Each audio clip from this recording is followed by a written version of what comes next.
मोनसे दुखुनांथाव जाथाय। दुगैनो थाखाय बाथरुमाव हाबदोंमोन हिन्जाव गोदान। दै गुदुं खालामनो गेजार अन खालामदोंमोन। दै गुदुं जास्लाबैयावनो मोनसे गिलु-बालु जाथाया सोमजियो। थारैनो जोबोद दुखुनांथाव जाथाय।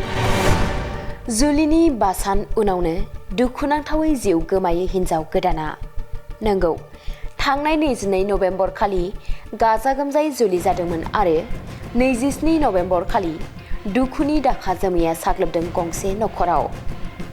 मिथिनो मोननाय बायदिब्ला हिन्जाव गोदाना दुगैनो नागिरदोंमोन। दै गुदुं खालामनो थाखाय अन खालामदोंमोन गेजार। नाथाय हरखाबै बेरफ्रुयो गेजारा। गोबाव सम बारलांनायनि उनावबो हिन्जाव गोदाना बाथरुमनिफ्राय ओंखारबोआखैमोन। बेनिखायनो आंगो फिसाइया बाहेरानिफ्राय गोबां खेब गाबज्रिदोंमोन। नाथाय जेबो फिननाय हराखैमोन आंगो बिसिया। गोसोआव सन्देह सोमजिखांनानै जेब्ला फिसाइया बाथरुमनि दरजाखौ बुफायनानै हाबदोंमोन, अब्ला बिसिया हायाव गोग्लैनानै दंमोन आरो गेजारा गिख्रंथावै बेरफ्रुनानै थेर-बेथेर जादोंमोन। बे थासारिखौ नुनानै गोमोहाबदोंमोन आंगो फिसाइया। बे गिख्रंथाव जाथाया सोमजिदोंमोन उत्तर प्रदेशनि बारेलीआव।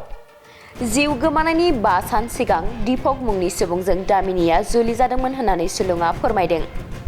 नाथाय बिहाव बिखुनजोनि नखराव गावनि आंगो फिसाइजों रुजु-रुमु आलो-गोजोनै अरायनि थाखाय संसार जानो फैनाय दामिनीनि सिमाङा जानाङो आस'खान्दा।